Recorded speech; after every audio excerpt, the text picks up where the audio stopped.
I'm a businessman, yes, I'm an entrepreneur. Ooh, yeah. I'm a businessman, yes, I'm an entrepreneur. Ooh, yeah. I'm a businessman, yes, I'm an entrepreneur. I'm a businessman, yes, I'm an entrepreneur. Ooh, yeah. Crystal Mitchell, do you have my business plan? Just review the pages of my marketing plan. Crystal Mitchell, do you have my business plan? Just review the pages of my marketing plan. Got my capability statement and I'm ready to go. Got my balance sheet, my P&L, my statement of cash flow. I'm a businessman, yes, I'm an entrepreneur. Oh yeah. I'm a businessman, yes, I'm an entrepreneur. Oh yeah. I'm a businessman, yes, I'm an entrepreneur. Good afternoon and welcome to the Business Zone. It is Friday, May 12th, and we're here for another week of great guests and great conversation about our community. Today is just Crystal here, as Crystal and Gilbert, but Gilbert had a important meeting, so that's where he is, and he will be back.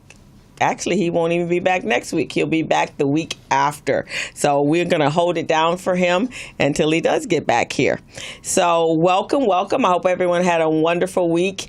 It's been action-packed with lots of stuff coming in from D.C., and the federal government, and Washington. And we've had some wonderful, exciting things going on here in Los Angeles. Sometime what's happening on the East Coast is overshadowing what's going on in Los Angeles, but we've had some events that's going on here. One of them we had, and this is on a little sadder note, we lost a great entrepreneur businessman in our community on May 1st, Mr. Adolph Doolin, who is the owner of Doolin's Restaurants. He passed on, so his services were yesterday. Great send-off. The services were held at West Angeles, and then they had his repast at the California African Museum of Art. Phenomenal. A little bit about Mr. Doolin. He was just Mr. Restaurant guy, and he owned several restaurants. I believe his first one was Orange Julius in Los Angeles, and he opened that up in 1975, which is actually the first year I came to California. And in 77, he transitioned from Orange Julius to the Hamburger City. So all of this is when I was a young girl, and I didn't really know too much about it, but that's kind of what I found out yesterday when I was talking to people. And then the Hamburger City moved into Aunt Kizzy's back porch. Now, by that time, I was well aware who the Doolins were. Fantastic food. You'd go to church and you'd come home and you go out to the marina and you'd have brunch and breakfast and brunch. And if you didn't have family members that could still cook soul food, that's where you went and got your food. And then they, and I believe in 1999, he went to New York and he saw this new a way of providing food for in restaurants that was much more efficient, and that was the cafeteria style way of doing restaurants. And so that's what he did, and then was born Doolin's. And at some point or another, there were 5 restaurants, 5 locations, and so now his son Greg Doolin and his other son is running the Doolin Enterprise, and he's gone on over to cook soul food in the skies with God. So we want to give them our condolences for the family, but we want to wish them well and let them know that their father was a main thread in our community as an entrepreneur. And we need as many as we can get of those individuals. And today we are actually very lucky and very blessed because one of our guests, she has a grandfather that also has shaped Los Angeles entrepreneur community, and we're very pleased to have her as well, and I'll introduce you to her shortly. And then our other guest, Mr. Robert Lewis, he also has been doing some shaping of Los Angeles as well. So we got a powerful panel today. We're going to start the conversation, or I'm going to start the conversation with our topic this month is reinvesting in our communities. So with what's going on in D.C., what's going on all over the world, this is a great time for us as people to get our acts together, because we're not exactly in the complete limelight of what's happening. Eventually, they're going to come back to us. So maybe during this time, we can pull ourselves together and do what we need to do. So what does it take to change the shape of our economic status in America today? So we've all been bouncing around things. We know what our issues are. One thing is, we do know as a fact, we have the largest buying community and power in the United States, but we are not utilizing that buying power. We have $1.2 billion, $1 trillion actually, and we don't use that to provide power to grow our communities and to get the recognition and the acknowledgement that we need to, in order to that reflect that much power, because it's all about money, it's all about power. And so we need to really take ourselves in hand and fix what's wrong with us and not expect someone else to fix us. We need to fix us. So there was a comment that Dr. George Fraser made the other day, and he was saying everyone in the community needs to do their part. From the wealthiest black person to the poorest black person, we need to all be connected, and we need to all be doing what we need to do. And investing in our community is nothing new. It's been going on for centuries, forever. All other nationalities and ethnic groups do it. So, and I understand we have issues, and I know that issues stem back to slavery, but we can move past that. We're some educated people. And I think in the last 30, 40 years, we are by far the most educated grouping of people out here, because that's what we did. Our parents sent us to school. They felt if we had an education that we could get much further in life. So they made sacrifices, and those sacrifices made sure that we got the education that we needed. So now we need to use that education to change what's going on in our communities for ourselves, for the future of our children and their children, and so forth and so on. We can't continue to fall on what transpired 400 years ago. And I do get it. I totally understand. But there's too many of us out here that have made it. And so those that have made it need to reach back down and help those that need their help. And we need to stop depending on other people to make that happen.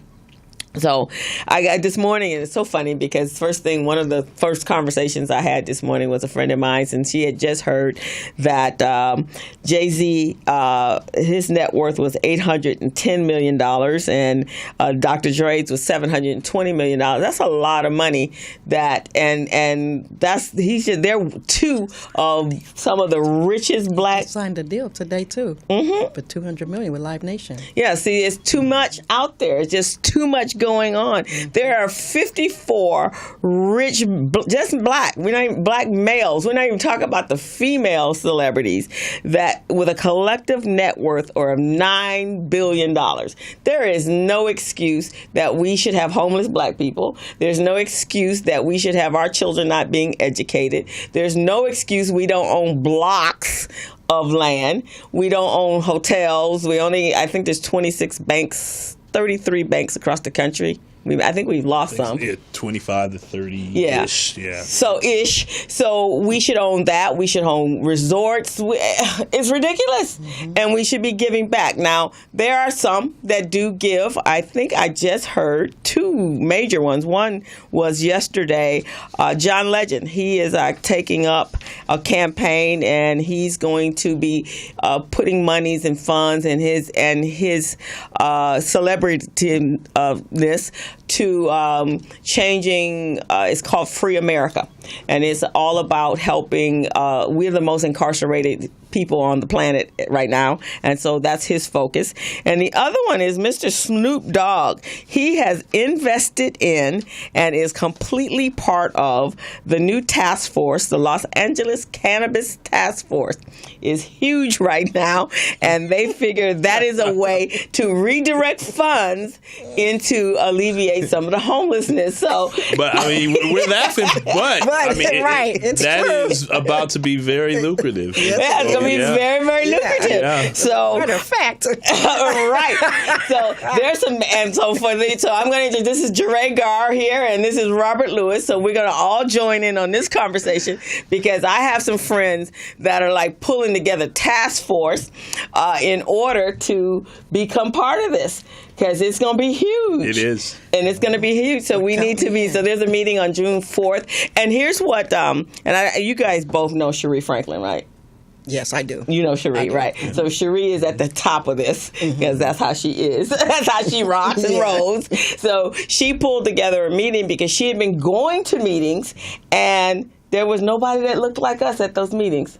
So she said, okay, I can't have this. So what she did was she started making phone calls to those of us that had people that could be of interest.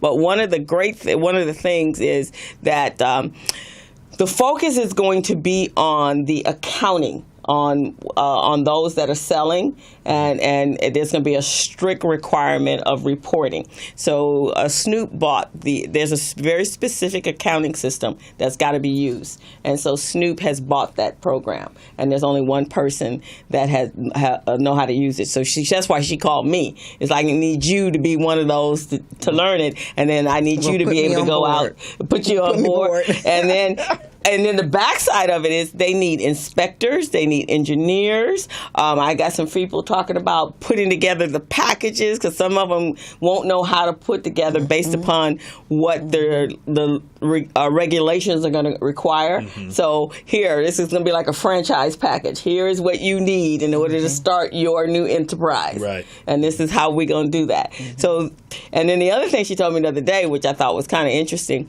and I'm sure this is going to change, but they won't be able to write off any expenses. 35% of they're going to charge a tax, go back to the state, and that's how they're going to utilize that money in order to help and house the homeless. So I mean, it makes sense, but it's a new frontier. It's like prohibition and alcohol, so it's a whole new frontier. So you can become millionaires in it's a disruptor. Cannabis has become a disruptive industry, and we need to really stop and think how that can work for everybody. And you might not want to be a grower, but you might want to be the backside of it, right? Which is probably going to be much more lucrative anyway for you. Hey, So that is some of the great things. So Snoop Dogg is involved in that. The city of Los Angeles is involved in that. And there's some other opportunities coming up. We may get the Olympics. So for you entrepreneurial spirited people out there, especially our millennials, you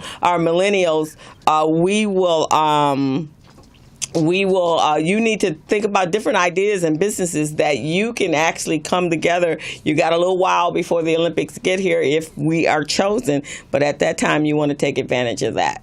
So we're going to introduce, actually we're going to take a break for a quick minute, and then because I think my guest over here can't hear. I can hear it now. Oh, you can hear? Yeah. Oh, okay. All right. Well, we're good. Okay.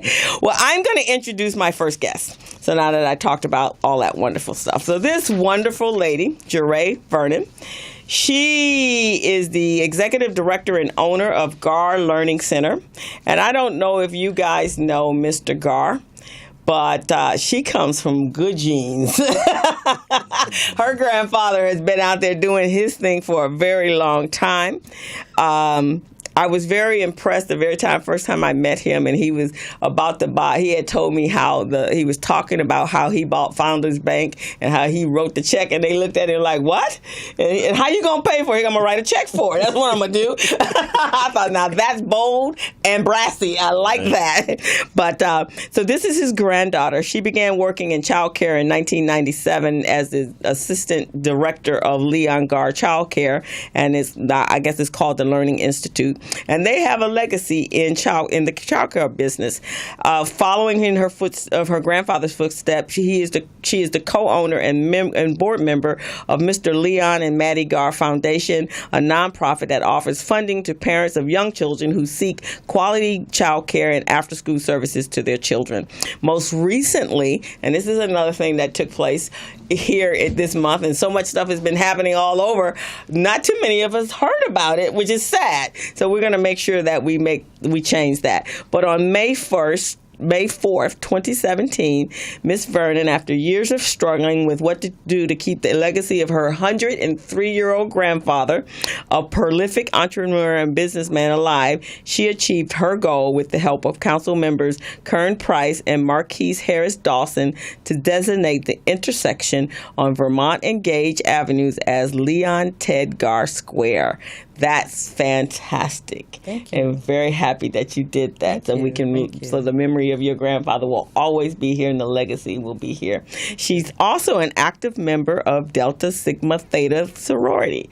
So welcome, Gerae. Thank you We're for glad to having me. have Thank you. you for having me. Wow, you just come from a real, like royal family in Los Good Angeles. stock. Good stock. Right?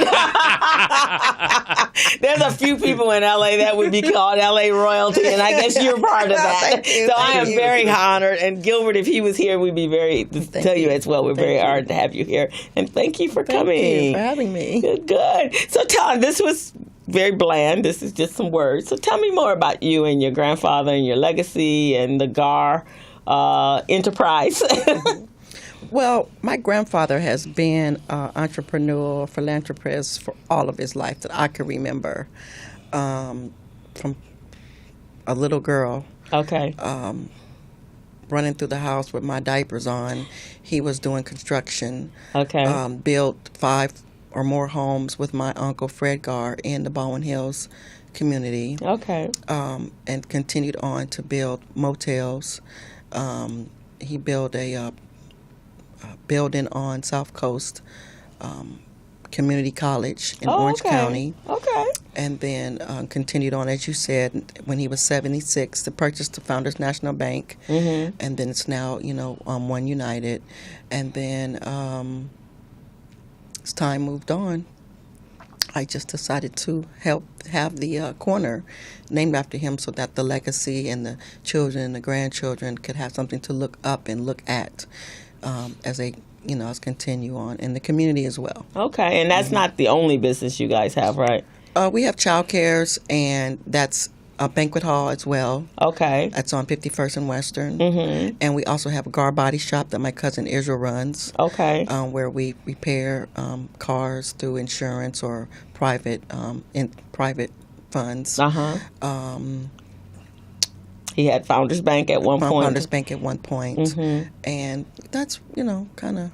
Okay. That's a lot. It's a lot. That's a lot. Yeah, so that's why I say he's part of the royalty of Los Angeles. Yes, I mean, he's like the Hudsons and the Williams and the Garrs. Yes. Yeah, that's the legacy and he reminded me when I first met him, we honored your grandfather at Recycling Black Dollars. I'm the co-director of Recycling Dollars, and we honored him a number of years ago when Willie Fan was the director at the time. Mm-hmm. And I remember reading his history.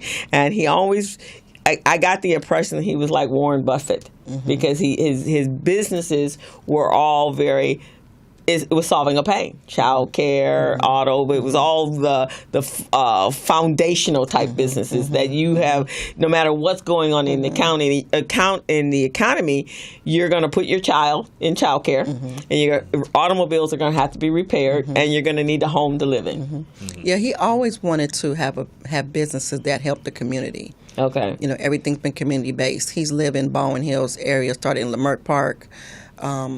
I grew up off of King and Cherrywood area mm-hmm. when I was a baby. Mm-hmm. And then he moved to Bowen Hills. He never wanted to move out of the community, which he could afford it to move to Beverly Hills or the other type of areas. Uh-huh. But he wanted to stay in the community, and the businesses that he have are geared towards helping the community, as well as his foundation that my mom started mm-hmm. back in the 90s to help single mothers who need assistance with child care or need assistance with their children with books for college. Oh, okay. We're starting to get that back off the ground to where we can still help the single mothers and whether they're in private school or they're in college and need a little assistance.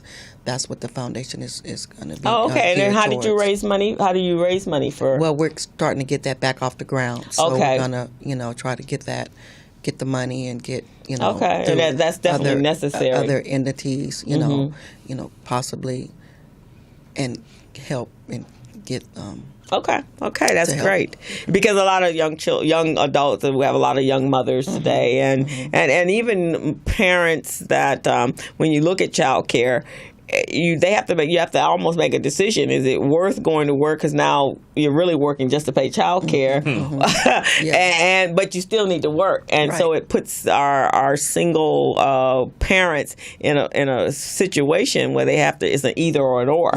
The same thing with health care, either or an or. Either I need health care support, because if not, every dime I go is to take care of my health care or just to pay for the premium. We shouldn't live in a society where it's an either or an or. Yes. Because it makes it difficult to grow and move up from that level. It does. And lately, even in my community, I've been seeing a lot of fathers pushing strollers. Yes. So they're staying home while the mothers are working, and, the fathers are taking care of the children, because the child care is a little bit high. So hopefully, we could.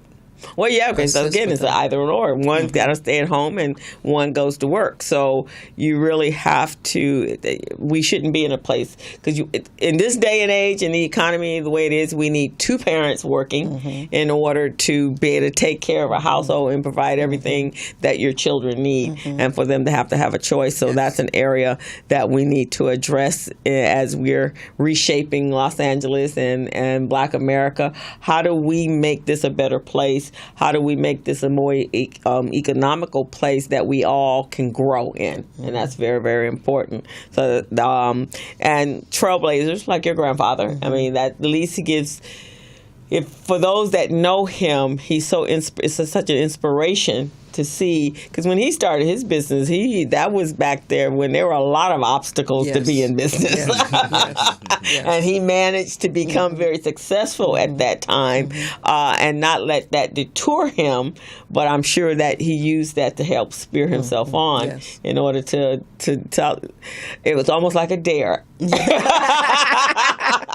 my grandfather has a third-grade education, so just through experience and through friends that have passed on have helped him get to where he is as well, too. That's fantastic. And he created Succession, because pretty much most of your cousins and they're all your family are all involved in taking care of his business, right? Yes. Yeah, that's fantastic, because that doesn't really happen too much in Los Angeles. There are a lot of businesses that are out here, and when they decide that it's time to retire, there's no one to take their business. In fact, I think I just recently heard, and I saw it myself, Frank Dinkins, he's closing down his business. Is he? Yeah, because there's no succession. He put all of our furniture in our properties. Right. Well, he's closing. And so not identifying someone to continue on his business. He's a vital part of the community. Yeah, he is. Yeah. So, and I guess that's a gap for us. And there are other businesses. There are a lot of our smaller churches. In fact, I have a client. We were talking the other day. I was talking the last time I did I go in and I do their financial reports and so forth for them. And so they're in their 70s, both he and his wife. It's a small church, but definitely a church doing what they're supposed to be doing for their community and for their church. And they own the property, and it's right there on Centinela. Between Hyatt Park. So the value has gone up. It's going to continue to go up because, Inglewood is the next Mecca. And so they were saying, well, we don't know what we're going to do. We just kind of been bantering it around. And so they said, we were thinking, what's our option, to give the property back to the bank? I'm going, no, that is not an option. So I said, no, you need to sit down and talk to a estate planning attorney and make some choices, because this is a valuable piece of property and will be valuable. He's not ready to retire yet, but in the next 5 or 10 years, he could be. So we need to... You need a better plan than letting it go back to the bank that owns the note on it. That is not the plan. Right. Yes. And that's what I find about our communities. We don't have the answers, but we don't seek the answers either. Yeah, because a lot of the community, they don't know, they don't have the resources are out there, but they don't know how to get the resources. Right. You know, so it could be just like you said, just talking to someone and asking them about it, and then if they don't know, they could help you find out. Exactly. A lot of things are, people are buy property, buy cars. It could be a piece of clothing that will help you or help that person get to that information that they need. They need, exactly. You know, I was in the hairdresser the other day, and I'm looking for a white dress. So one of the other stylists overheard me, and he says, well, I wasn't talking to him, but he overheard me. I'm talking to everyone. And he says, well, African American said, go to this particular store. And I hadn't really thought about the store. And when I went in there, I found exactly what I wanted. Wow. Now, if I hadn't been talking about it, right, he wouldn't have, been able to give me that information. Right. So my, mother has told me, closed mouth don't get fed. And that goes with anyone and anything, you know what I mean? So a lot of things that I've acquired has been just basically talking about it. Yeah. And not that you're trying to put everyone in your business, but it's just talking. You can be in line at the store and you say, you know what, my daughter's looking for an apartment. Lady behind you says, you know what, I have a building and I have a vacancy. What? And there you are. Your daughter has an apartment building. Exactly. So you have to kind of just put it out there. Right. And and I think that's because we're more accustomed to operating in our own little silos. Yes. We're not comfortable reaching out to ask people. But, everything around my business has always been geared around networking and referrals. And of course, Recycling Black Dollars, that's exactly what we're here for, is because if I have experience at one store and it's been fantastic, then I should be very thrilled to share that with everybody I know, because the whole idea is for that store to become successful. But if I keep it to myself, that's my little haven. I'm not telling a soul about that place, man. But they will not be able to feed their children off how many times I come there. And Steph definitely can't grow that business if I don't tell anybody. So I think it's my job to tell everybody when I go have a wonderful experience somewhere. Yeah, definitely. Yeah, and we need to share that. So because that's how we will grow on a grassroots level of growing our businesses. Now, of course, there's things that we need to do to take us, leverage us up, but at least be able to get the people in the door. And you can grow yourself as well. You can grow yourself and be open to. I was talking to somebody yesterday, and that's what we were talking about is, how malleable are business people? Because you have to be open to hearing other people's experiences and reaching out to other people. If someone just sat and listened to your grandfather on the experience of how he started to where he is today, to a square being named after him, he has probably some valuable experiences, information that he could share to an up-and-coming entrepreneur or business owner. Well, one of his motto is, don't get what you want. Don't get what you want, but what you need. Right.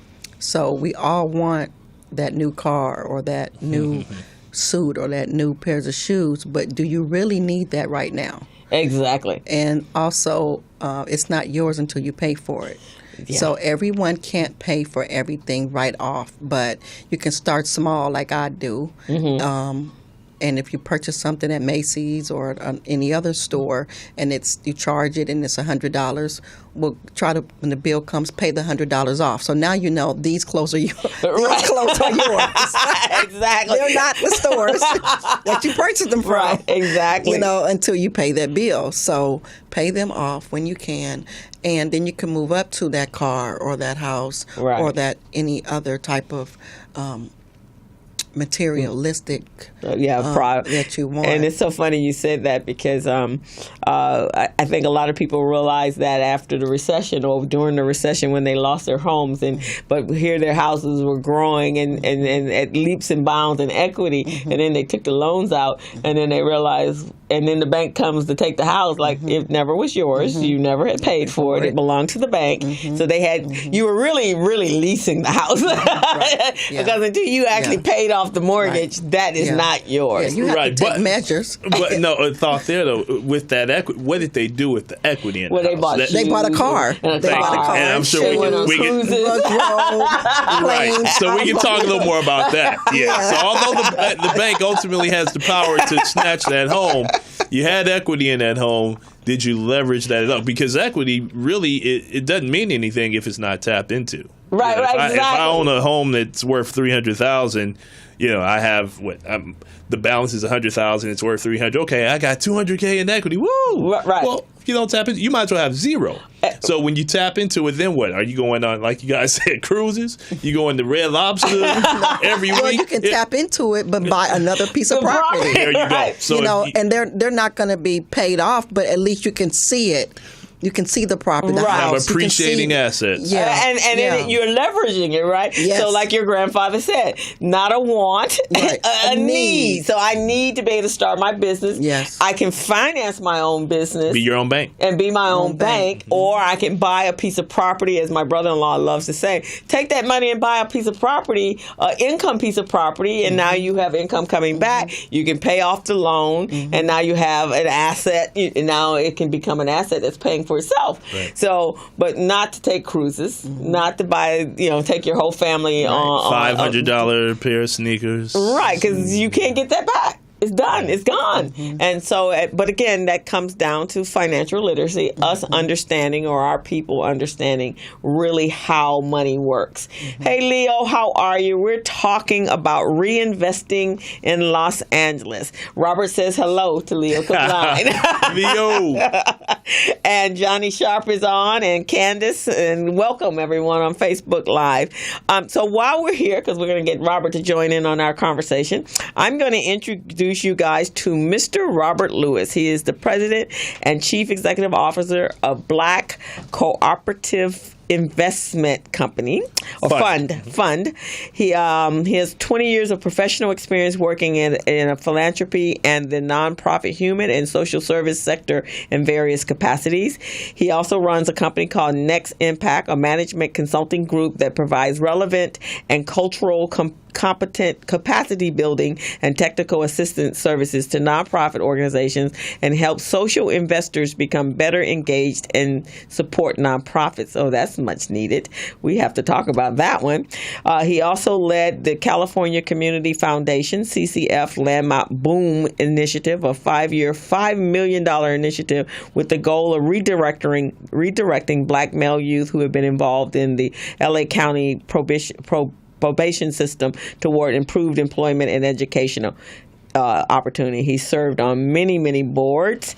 And so this new venture is his new venture. He just launched this fund. Well, we launched it. I'm out front of it. Okay. It was founded last year and launched officially at the top of this year. So that's BCIF we were Okay, BCIF. Yes, exactly. Black Cooperative Investment Fund. Yeah. So very happy to have you. Thank you. And it actually is fantastic because there's synergy. Both of you are heavily involved in our community. So it was a good choice. I didn't even know that until I read your bio. It's funny when you, we've seen each other socially over the years. And it's funny, you never know who's in your social space. You never know about the good work they're doing, behind the scenes. Because we don't talk about it. We don't talk about it. Yeah. But, I found that that's where business happens, too, through authentic relationships, authentic, unmasked relationships. Right, exactly. Yeah, so we should talk more. In fact, it was so interesting.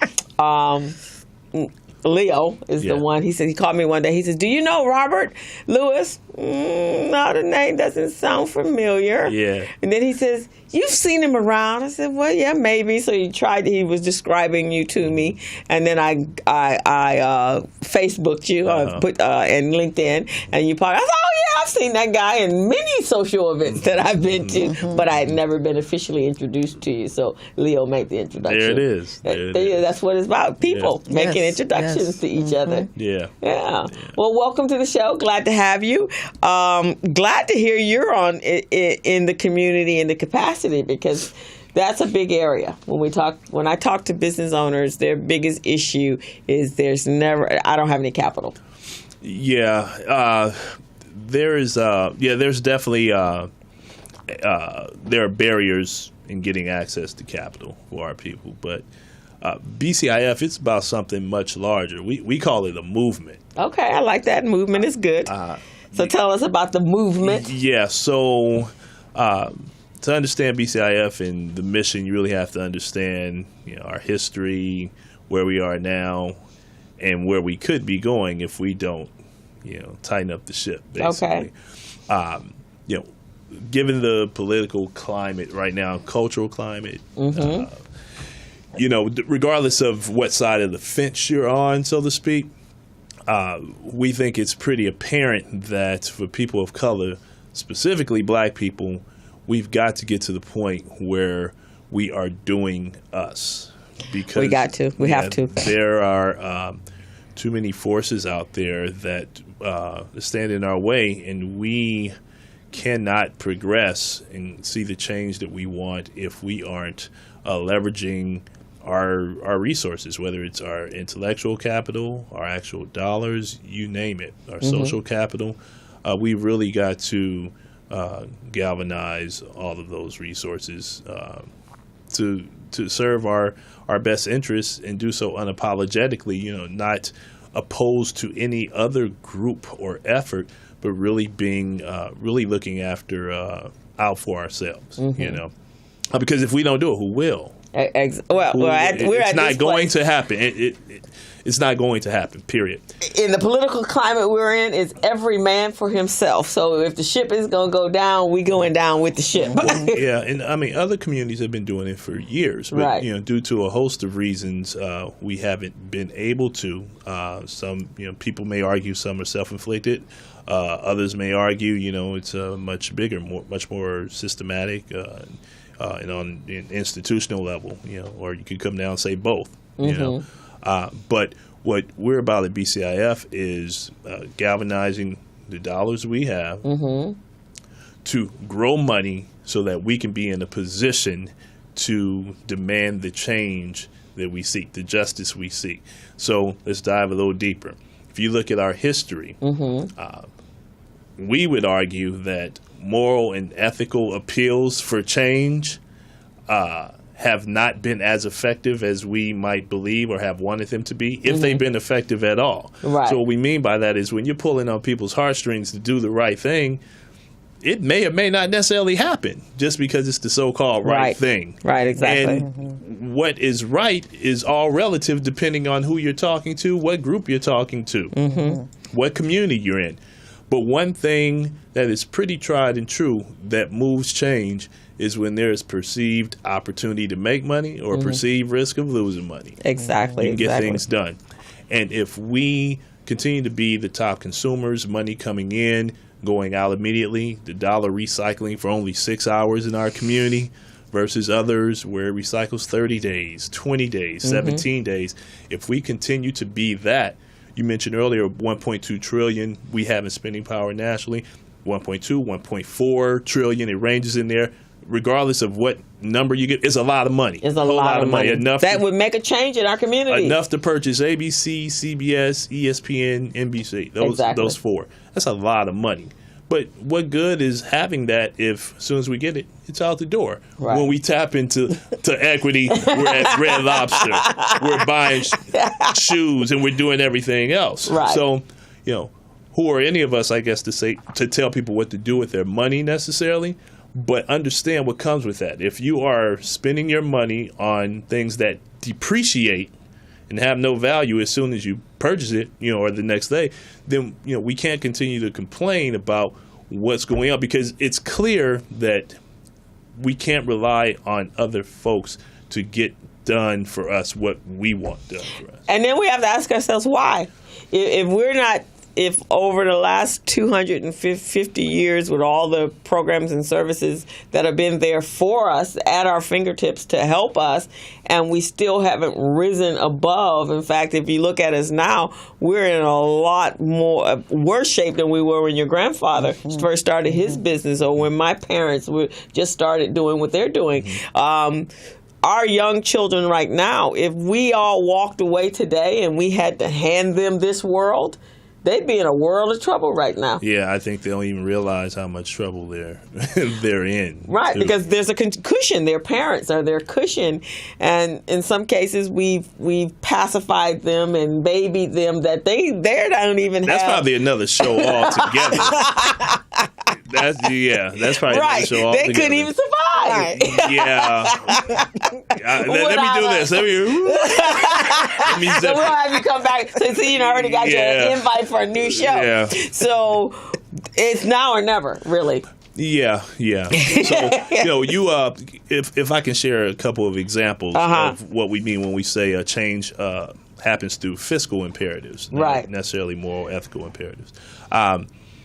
Just a couple months ago, if you look at the situation with Uber, the Uber CEO, and I don't know all the details of any connections between the CEO and the administration, and regardless of your sentiments, your political affiliations. Right. What we do know is that there were a whole group of people, more than 200,000, who weren't necessarily pleased about the connection between the Uber CEO and whoever in the administration, right, and decided to delete the Uber app off their phones. Right. And what we do know is that the Uber CEO immediately jumped off of the Business Advisory Council, wrote a letter apologizing, for whatever position he had. And, clearly that was a response to 200,000 people deleting their apps, essentially affecting Uber's bottom line. My challenge to people would be, what do you think is more time efficient and more impactful? Spending hours during your day marching, laying in the street, holding up picket signs, whatever else, or taking about 10 seconds to delete the Uber app off your phone. Exactly. What's getting more impact and what's more time efficient? Right. And what's more impactful. And with that, I'm even going to take a group that kind of came up out of nowhere because they used their collateral power, and that's the LGBTQ community. They pushed ahead and got legislation pushed. Even if you agree or disagree, it doesn't really matter because they use their collective power in order to make that happen. And those are different types of people with a similar thread, but other than that, a lot of their lifestyles are different. So we could use that same argument. We there's so many different black people, and we have so many different experiences, and so many. No, we got the same. The baseline experience is the exact same. Well, fiscal imperative that transcends any group, any boundaries there. When you start affecting people's bottom line, a group of people's bottom line, community's bottom line, things will happen. Things change. That's tried and true. That's tried. And I think when I first met you, I shared with you a movement that took place in Atlanta by a young man who had gotten tired of, he was in the hair industry, and he had gotten tired of going into beauty supply stores and being disrespected when he was spending the money, and when his community and the women in his community had made them super rich. And so he did a boycott in 1 week of the Korean-owned beauty supply stores in Atlanta, and he was able to move in and be able to buy up the stores. So today, and that was, I think, over about a 4 or 5 year period, he now has 92 92 beauty supply stores. But he took it a couple of steps further. He also recognized that he wasn't going to be able to run those stores. So he was also a professor. So in addition to learning how to do hair, he taught them hairstylists how to run a business, and he then put those individuals in each one of the stores that he purchased. Now that's collaborative thought process. That's way out the box. That's true economic empowerment. Yeah, and if they could take it a step further, I don't know their plans in this regard, but if they take it a step further, and some of the people he's trained or training, if they are able to access or build the capital to then go out. Right, and to get more. Do right, it and I think that's what they did. They started Yep. multiplying because he had to come in with the investors, so he created that investment pool as well. So now you have a whole community, a cooperative community. And the beauty supply industry, why don't we just run that? Yeah, right. I mean, the black beauty supply, as well as the nail anything industry. to do with beauty. Hair, nail. Yeah. It's a big business. It's one of those need businesses. It's one of those need businesses on every corner. That should be the African American community all day, every day. Every day. And that could be a community that we could take over. We're going to take a break, and then when we come back, we'll continue this conversation. Hello, meet Larry. Larry is a general contractor. Larry is very good at his craft, but Larry has a very tough time managing his paperwork because he is busy taking care of his clients' needs. Larry just cannot find his important business documents when needed. Larry is also being passed over for bid opportunities from prime contractors because he is perceived as not ready. He doesn't know where his business license, certifications, insurance, and other key corporate documents are located most of the time. Lucy owns an auto body and collision repair shop and has been using a business management and procurement assistance program called Small Biz Pro to keep her business organized, business ready, contract ready, and bank loan ready. Small Biz Pro is a 3-in-1 cloud-based business management, procurement, and market research assistance system designed to help businesses become business ready, contract ready, and bank loan ready. It also provides back-office operation solutions for small businesses. Lucy is able to stay ahead of her competitors because she uses Small Biz Pro to manage her business daily. Lucy just clicks on Small Biz Pro from her tablet, mobile phone, laptop, or any internet-accessible device for data retrieval, and she's got it. Lucy introduces Larry to Small Biz Pro, and now Larry is more organized and can now find all of his documents and new bid opportunities in seconds. Larry now saves $120 in labor costs for each missing or misplaced document. Just simply go to your web browser and log into smallbizpro.net and register today for a limited 30-day free trial offer. Services start as low as $1 per day. Let's put the competition out of business. Small Biz Pro. If you stay ready, you don't need to get ready. Register now at smallbizpro.net and begin saving money. Email info@smallbizpro.net or call 626-533-1186.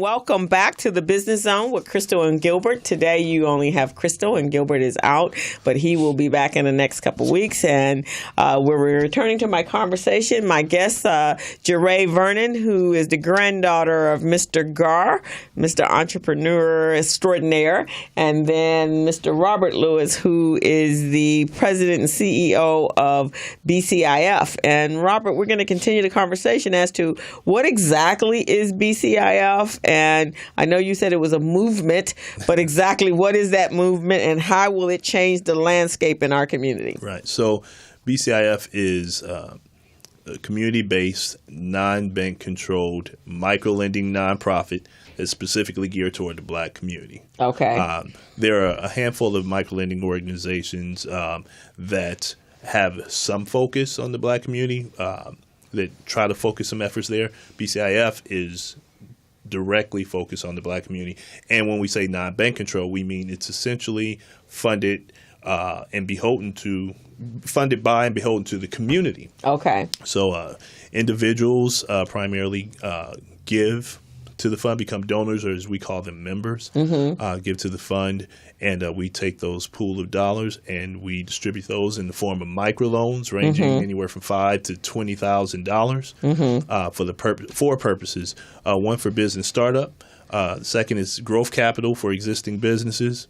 Third is for securing real estate, or fourth, renovating real estate. And we invest in those four areas because those are acknowledged as the pathways towards asset and wealth building. And we believe that once you have built up your assets and you have money, you can you're in a better position, more competitive position to get the change and justice that you seek. Now, you can do it on an individual level, of course. People transcend the barriers that a lot of us deal with all the time because they have, the capital. See O.J. Simpson and others like that, of course. Right. But we're talking about something much larger, doing it for the community. We're talking about economic empowerment for the Black community. So we are really about that and really trying to shift the mindset of our people to get us to understand that if we don't do this, how our future, it's not a likelihood, it is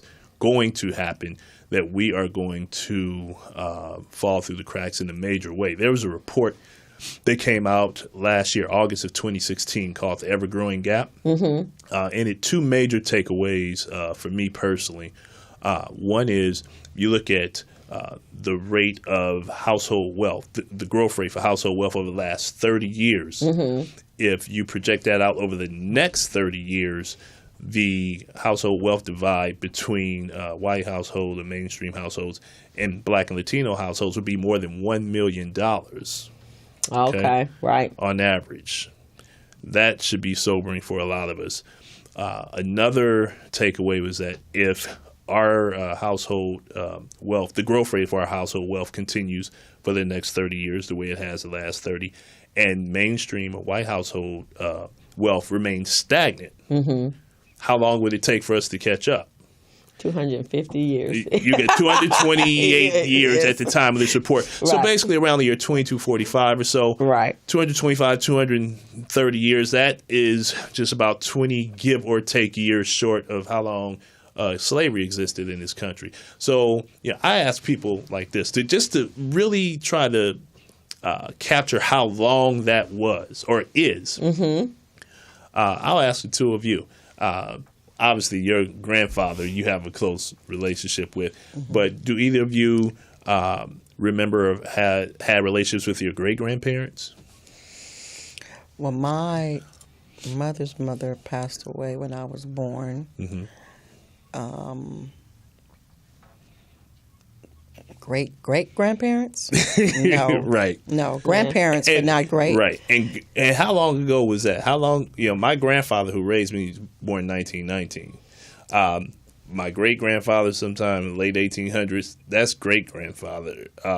My great-great, I can't remember back that far. Here's the point. If you ask any of us, what about your great-great-great-great-grandparents? Man, I can't think back that far. Yeah, you can't go back that far. Well, there was a time in this country. That's called Ancestry.com. Ancestry, right. Ancestry. Now, I can tell you the name of them because I have them on my Ancestry.com. But if someone asks you, do you remember or know anything about your great-great-great-great-grandfather? Right, exactly. You go, no, damn, that was, who knows how long ago? Yeah, and that was like the 200 years. But there was a time in this country where you could ask someone that and they would respond in the same way, and that person was a slave. Yeah, that's true. That's how long slavery existed in this country, where a slave had great-great-great-great-grandparents or whatever. Right. So when you think of it that way, that's how long it would take us to catch up, which means we're in some dire straits if we don't change our attitude and our habits around our dollar. Right. So that would mean your grandfather, since he's 103. 1923. Right. So his parent was probably the slave. Yes. Yeah, because that's when I did my ancestry. Mine is only 3 generations back. We've actually, when I did our tree, family tree. So that would be, would that be your grandfather's parents? Yeah. Were the slaves. So, and he's 100, or they're and he was and they were babies at that time. Yes. I give that example to try to demonstrate how long it would take us to catch up. Right. But another way to look at it is, for people, regardless of your background in this country, who feel like, okay, slavery was ended, you had Jim Crow, that ended. But look at how long slavery existed in this country. Right. And then how long Jim Crow existed. You know, if you look at, say, if you took a 400-meter race, if you could envision that. Right. We've essentially been free of slavery and Jim Crow for that's a short period around the 350 meter mark or so. Right, exactly. And it's like, if you have two people racing, you say go, and only one is allowed to go, and then that one in the front gets to the 350 meter mark, and then you tell the other one, okay, you can run now. Yeah, they've already got and the expectation is that, oh, you should have caught up by now. Right. So, I'm always baffled at how people think, all that stuff was in the past and it has no real bearing on where we are today. But it actually does have a bearing because everything that's going on today politically happened when we were probably in stomachs or maybe or not even thought of.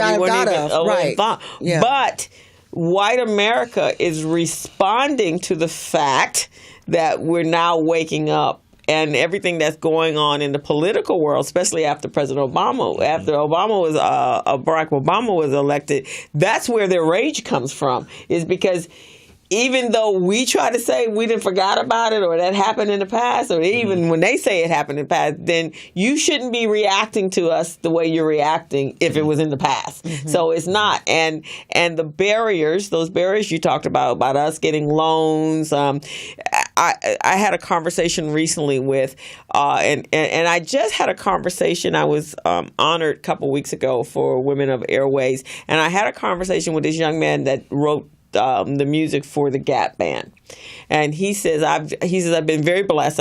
After I wrote that music, I've been doing commercials and jingles, so I do very well. He says, so I can go out today, Crystal. When I told him I was the co-director of Recycling Black Dollars, he said, I can go out today and I can buy a Bentley and I can pay cash. I can get a loan for that Bentley.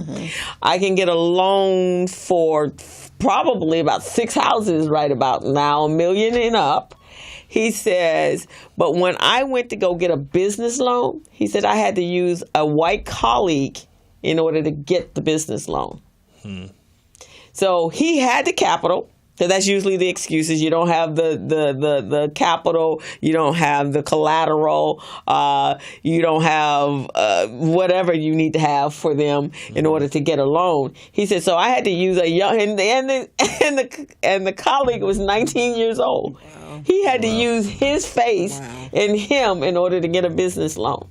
Wow. And that says a lot because that means you can't even get a $5,000 or $10,000 or $25,000 business loan. Yeah, I'm thinking, how much was he asking for? But even today, I mean, even to get a $5,000, $10,000, $15,000, $20,000, we're not even talking hundreds of thousands, but you can get a loan for a $500,000 house in Los Angeles.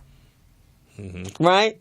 Or how many people that driving around in 50, 60, 100, and if you buy a Tesla, that's a $130,000 car, right? Right.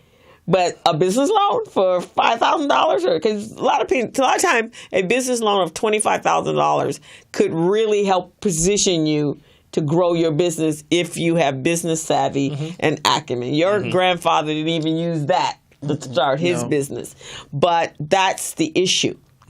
That's the issue. So like you said, that gap, if I started here at the 300 marker and you up here at the 4, oh no, not if you keep changing the rules.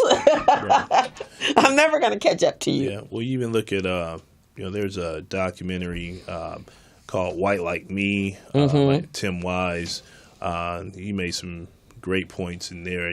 One of the many points he made was looking at the history of FHA loans in the early part of the 20th century, and how so many of those loans benefited the mainstream white folks, and how we were essentially barred from that.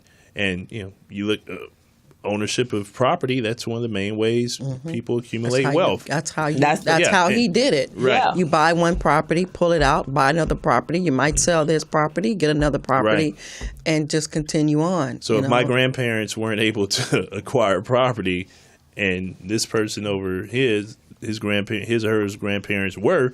I mean, logically, what do you think is going to happen over time? Right, exactly. But now the BCIF. Mm-hmm. So back in the day when our parents, after Jim Crow, and this is how Black Wall Street, and I think there was one, in Oklahoma, Black Wall Street. Mm-hmm. It was more a cooperative. Right. So is that kind of the base premise that you're collectively collecting money, and then I think the People's Campaign. No, the Porters, they actually had a cooperative. Okay. It was called an economic cooperative. Yeah. So it's on that basis. So BCIF is in the spirit of cooperative economics. It's not a true co-op in the sense that BCIF is a nonprofit. Okay. So when people become donors or members, those are charitable contributions that are tax deductible, and the fund then gives microloans to companies or business individuals in the four areas that I mentioned, and interest is paid back into the fund. The fund grows and it can give more resources, more loans out over time. But what you're talking about, in the true co-op, people invest their money and they get some equity stake in the businesses, get some financial returns, et cetera. So it's not that, but definitely in the same vein, the same spirit of that. Mm-hmm. There is an effort. Now, I won't really speak on it too much right now because I'm not sure how much they're ready to really disclose what they're doing. But I know there is a co-op, black co-op, that is bubbling here in Southern California. Out toward the Inland Empire, and I'll just leave it at that for now. They may tell me after, you should have spoke more on it. I don't know, but I know they are doing some things. And when they're ready, then you can refer them over to me. Yeah, absolutely. I think we have a caller that's calling in. Hello, who's calling, please? Hey, this is Leo Kabline. How you guys doing? Hey, Leo, how are you? I'm doing good. What's going on, Rob? Leo C. What's going on, brother? You got a question for us, sir? Yeah, I do. First off, I just want to commend you on your great show, Crystal. Thank you. And secondly, just wanted to say congratulations to Rob on the kickoff of your organization, man. Very much needed, and hopefully the interest and the investment will happen enough so you can make those significant types of impacts that you're looking to make. Yes, sir. My question is, with regards to the banking industry or the finance industry in general, and my conversation that I had, quite frankly, earlier this afternoon with someone from One United Bank, with regards to the number of banks that exist in the United States overall that are African American owned, is less than 25. Yeah, that's about it. Yeah, and the majority of those are owned by One United or subsidiaries of One United. Federal. And Broadway Federal makes two of the number that I just mentioned. Mm-hmm. But the interesting thing is that if you combine all the total assets of all of those banks, it's less than $1 billion, which kind of blew me away. And I guess the question is open to anybody that wants to respond, but really with regards to Robert, what is your take on that, and then what can your organization and organizations like yours do to kind of influence more participation in overall African American owned finance institutions? Yeah, good question, Leo.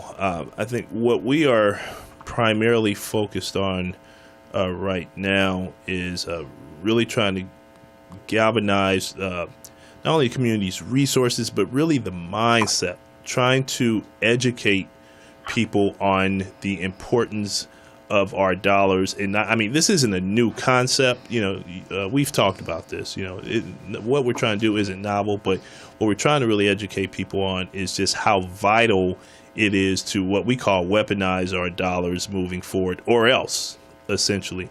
And so, in doing that, our hope is that there will be a ripple effect and there will be more awareness around the need to support Black-owned financial institutions, but we think before we even get to that, we have to really just educate people to get them to understand what we're up against. So really look at our own individual spending habits, our use of money. You've probably heard this stat, Leo, that the average black person spends about 2 cents of every dollar on a black-owned business. And if we spent just 10 cents on every dollar, we create 1 million jobs in doing that. And I look at that and I go, that seems very practical and very doable for all of us to be more intentional about where we spend our money. And if we take it on ourselves to do that, there'll be a definite ripple effect. So we really focus more on that, trying to really at a grassroots level, trying to educate the community, about the importance, how vital this is for us to all take accountability for this and start changing our habits and our mindset. No, I completely agree. In fact, I know, and even before Recycling Black Dollars, but definitely since I've been in the capacity as a co-director of Recycling Black Dollars, if I make a conscious effort every week or every day to make sure I'm supporting another black business, and even. Yes, with the studio right here where we are black owned. My bank is black owned. That's right. I eat at Doolin's on a regular. Wherever I go to play, where I go to Zumba is black owned. But even when I spend dollars outside of my black owned businesses, I always, whatever I spent there, I then turn around and make sure that I'm spending that equivalent within a black owned. And sometimes it's hard because we don't have, some of the higher, some of the businesses that are not there for us. Yeah. But then my second line is, do they hire my people? And when they replace them, do they replace them with somebody that looks like me? And are they making a decent living? And if we're realistic, none of us can spend buying black 100% of the time is not likely to happen. But we can certainly buy black more than 2% of the time. We definitely can. And we can be like in Atlanta. Atlanta, I think between 65 and 75% of their economy is spurred on by black-owned businesses. They're the one state or the one city in that state that actually have focused on helping their their people become entrepreneurs and small business owners, and then therefore supporting them, and then keeping, because it's really a ripple effect, right? Yeah. Is like you just said, if the 1%, if I help you get in business or be successful in business. And Leo, you know this. You were with Operation Hope, so you understand the whole concept. Yes. It's a consciousness. We have to make it happen. And to that point, I was going to go there, Crystal. I mean, we have to shake this mentality by hell, high water, however we do it, that other people's ice is colder. Right, and your grandfather said that. Yeah, that any and everything that is produced outside of us is somehow better. Right. We have to do that. And how am I going to bank black? How am I going to make a point to go to, say, the flavor table 3 times a week or whatever the case might be, if I just on a conscious or subconscious level feel like that is an inferior product or service that I'm getting? We have to shake that mentality. And even that mentality. Right. So you're efficient in what you do. You're efficient in what you do. Leo, you're efficient in what you do. Felicia's efficient. So even that concept that our businesses are inferior. I mean, everybody I know that owns a business, they are not inferior people. They're professional. They carry their businesses as professions. I mean, there are some businesses, not to say that they're not. There are some out there that don't. But that's across the board. That's across the board, right? That's any business that you go in. I mean, let's take the airlines, for example. What's going on in the airlines? Right. Now, if we were going to use that same philosophy and that same theory, then nobody should be flying Delta ever again. Right. Nobody should be flying American Airlines ever again. Nobody should be flying who is Spirit the other day. They should be gone, right? Because if we're going to use that theory that they're doing a bad customer service, I mean, they dragged a man down the aisle of a plane, right? Kicked families off of a plane. Then we can't use that theory. Right. So to that point, we also not only is this, other folks' ISIS colder mentality. Not only does it make us feel like some products or services produced by us are somehow inferior, it also makes us harder on ourselves. Right. It makes us scrutinize our stuff much more harshly. But here's what we have to understand. If we continue to do that, think back to those stats I mentioned earlier. This is a matter of our existence in this country, the Black community's existence. Yes. How sustainable will our communities be over time if we don't shift that mentality? That's, a friend of mine, he talks about someone who might have some weight challenges and going, okay, well, I know I have weight challenges, but, I continue to, eat well past, 10 at night and not exercise and do whatever. So you could say, okay, well, how frustrated have you become? How, if you still haven't changed your habits, you still have these weight challenges. Right. And people as individuals, they may not take the initiative to make those changes. But here's the point. What if you knew that your weight challenges were going to directly have a detrimental impact on your kids? On your kids' kids. Maybe they were more prone to having those same weight challenges. Maybe they would have shorter lifespans. Maybe you wouldn't be around for them, whatever the case might be. So it's not just about you. Right. So when we think about how we use our dollar, right, it's not about us. It's not just about us as individuals. Right. So and other communities know that. Right, exactly. It's about our children and providing, just like you said, Gerae, on having a foundation that will help a parent pay for child care so that they can go get better jobs and concentrate on work and not worry about child care. You're absolutely right. Everything that we're doing today is about our children and their children. And that's what I said at the top of the show. If we left today, all the adults of us that's over 45 years of age and we have children, what are we leaving them today? Now, they're done for if based upon what we're working with right now. Right? Because they're coming out of school, they have debt. College.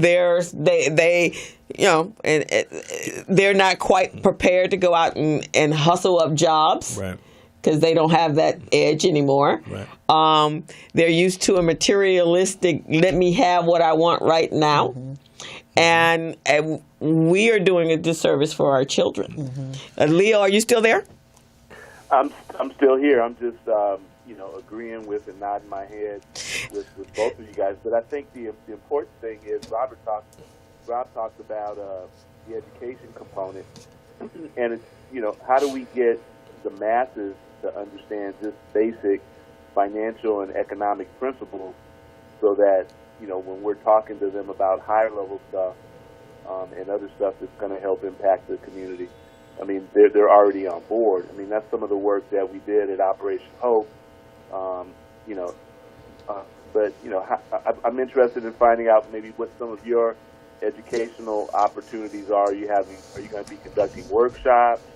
Are you going to just have kind of open sessions to the community, town hall meetings?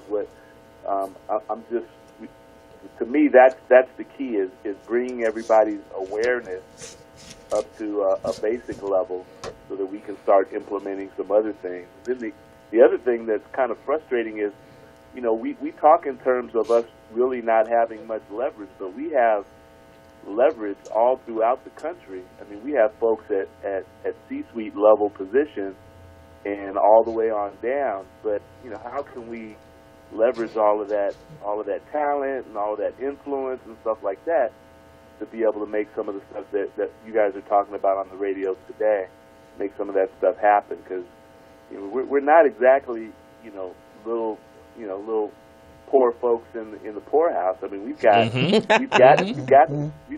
pieces. The young lady whose grandfather kind of set a foundation in L.A. is legendary. So how do we leverage those types of folks to plug into some of the stuff that you're doing, Robert, and plug into some of the stuff that Recycling Black Dollars is doing, and some of the stuff that you're doing elsewhere, Crystal, to really get this thing going. Because, I think Trump has given us our marching orders. He's told us what's fixing to happen. And when I say us, it's like everybody that has their own affinity group or community group or ethnic group or whatever. He's told you what his agenda is going to be like. So if your community is aware and woke, then you'll be all right. If you're not woke, you're going to be in some trouble. Yeah, we're wrapped. Right. And I think it's, from my theory, one, we actually have segments that we have to focus on. We have our small businesses. But, Leo, and I even talked to you about this, it's one thing teaching financial literacy to our consumer, but we also need to teach financial literacy to our business owners, and not consumer, you got to pay for your rent, you got to bring in money, that kind of stuff, on how to think and grow their revenue and understand how money works for them. I think that's one area. I think from Recycling Back Dollars, obviously we've been around for 29 plus years and we're still having this conversation, which is ludicrous all by itself. So that's a conversation. And to be quite honest, since Operation Hope has, closed down a number of their offices, who really is addressing financial literacy in our space now? I don't know of too many people. You, Leo? I mean, there's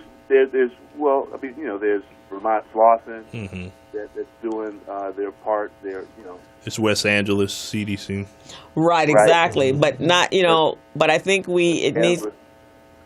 Yeah, I think there's pockets. It's just a matter of us working together to make sure that we're not leaving any folks behind, right? That there's a consistent message going on out there, and that people are looking for that type of information. I mean, people are looking for ways to make their lives better, and looking for ways to start a business, or looking for ways to send their kids to school, or looking for ways to, pay all those bills and take a trip or whatever. But, it's just a matter of the community making sure that everybody understands how to point folks in the proper direction to obtain those resources. And, it just becoming a way of the community. And we've got a challenge here. I mean, we're not the same community as other communities may be across the country. I mean, the African American community is like all over in LA County. Right. We're not like a consolidated community. You get off the plane at LAX and you have the taxi driver to take you to the hood. They'll be like, "Which one would you like to go to?" Right. I have multiples for you, sir. Right. Yeah. But also, I think, and here's a baseline, I guess, a grassroots is how many of us, our friends and associates and our children, actually promote and support with action, because I saw that on your card. Yeah, no talk, all action. Right. So how many just in our immediate groups actually support what we do? I mean, a lot of them talk it, but how many actually, when you think about it on that level, right? Yeah. So actually, I'm smiling because, when Leo was asking earlier about BCIF, some of the things we plan to do around education, that's something that we have, when BCIF was launched, the thought was we need to get, money out to people in the form of microloans, et cetera, et cetera. As we've moved forward, we've really figured out more so the need to really educate our people about what's at stake. So in terms of what we'll be doing, there'll definitely be informational sessions about BCIF. There'll be webinars. You go on the website, you'll see a webinar scheduled to be released soon. The e-newsletter will be putting out notices about when the webinars are coming out and things like that. But the education is always going to be done in sync with our mission of getting resources out to the community. At this time, I don't know if we're going to have some focused educational component today. That might change in a year from now, Right. But also want to say, as far as the, when Leo talked about, will you be doing town halls and things like that, I kind of smile because I'm like, that's almost, we're intentionally staying away from just the talk, because what we are great at as a community, and it may not just be specific to the Black community, many groups, but how many of us go to meetings, town halls, seminars, you name it, where you got a group of people there talking about an issue, and then people walk away and there are no concrete action steps, or you don't have a chance to come back together to share what has actually happened since. So we're really about, you could talk to you blue in the face. We're good at that. Yeah, we're very good at that. We're time for talking is, Yeah, we're at education. That's one thing, but talking. Yeah, we need to have we need action items. Actionable education. Yeah. And collaboration. We're going to take another quick break, and then we'll come back. Good stuff, you guys. Hello, meet Larry. Larry is a general contractor. Larry is very good at his craft, but Larry has a very tough time managing his paperwork because he is busy taking care of his clients' needs. Larry just cannot find his important business documents when needed. Larry is also being passed over for bid opportunities from prime contractors because he is perceived as not ready. He doesn't know where his business license, certifications, insurance, and other key corporate documents are located most of the time. Lucy owns an auto body and collision repair shop and has been using a business management and procurement assistance program called Small Biz Pro to keep her business organized, business ready, contract ready, and bank loan ready. Small Biz Pro is a 3-in-1 cloud-based business management, procurement, and market research assistance system designed to help businesses become business ready, contract ready, and bank loan ready. It also provides back-office operation solutions for small businesses. Lucy is able to stay ahead of her competitors because she uses Small Biz Pro to manage her business daily. Lucy just clicks on Small Biz Pro from her tablet, mobile phone, laptop, or any internet-accessible device for data retrieval, and she's got it. Lucy introduces Larry to Small Biz Pro, and now Larry is more organized and can now find all of his documents and new bid opportunities in seconds. Larry now saves $120 in labor costs for each missing or misplaced document. Just simply go to your web browser and log into smallbizpro.net and register today for a limited 30-day free trial offer. Services start as low as $1 per day. Let's put the competition out of business. Small Biz Pro. If you stay ready, you don't need to get ready. Register now at smallbizpro.net and begin saving money. Email info@smallbizpro.net or call 626-533-1186.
And welcome back. And we've just been having such a lively conversation, even off while you guys the commercial was going on. And one of the questions that Robert had asked was how, Gerae's experiences were different because she has entrepreneurship in her DNA. Everybody knows that I'm like the super entrepreneur of all time because I have always got 5, 10, 20 jobs going on at one time.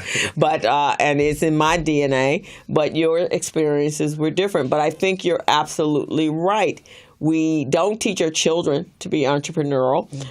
And remember, there was a time I'm probably younger, definitely older than you are, and you too. But I remember at a time when I was going to school, and even with my mom, let me take it back to my mother, and she was born in 1930, the whole concept, even though they were entrepreneurial, the whole concept was you need to go to college. Mm-hmm. And you need to get a good government job, right? Mm-hmm. So what happened during the recession? A lot of our good government jobs, that you lost those jobs. And in certain cities, say Detroit and Michigan and Chicago, 85% of the people that were laid off were black people that were middle class. Right. Mm-hmm. And that eliminated us. Right. So my mother's thing was never about the government jobs. She was about the hustle. And my grandfather was about the hustle. Yeah, and I like we were saying during the break, I think, I haven't done a study on this, but just based on, experience and talking to different people over the years, I think my profile is probably more consistent with what, our experience has been, like being that post-civil rights generation, the first group that's, to benefit from that. Yeah. It's go to college, get that degree, and then you'll be okay. Mm-hmm. And I think especially today when you look at, college is pretty much cost prohibitive now. Yeah. It's going to fundraiser for that. Yeah, I went to Occidental College, and Occidental's about $6,000-7,000 a year. Right. Multiply that by 4 and see what is whatever the math is, almost $280,000 for 4 years to come out and be saddled with debt. Maybe have a decent paying job. Is it worth it? I mean, that's a valid question to ask. Susie Orsman says that spending $250,000 for education doesn't carry the same value it used to be. Oh, absolutely. She even recommends that parents send their children to a 2-year junior college because it's less costly. One, because they will know exactly what they want to do. They will know what major is, and then you spend that next 2 years going into. But one of the things I did after college was I figured that it was going to take a little while to find that job. And at the time when I graduated in 79,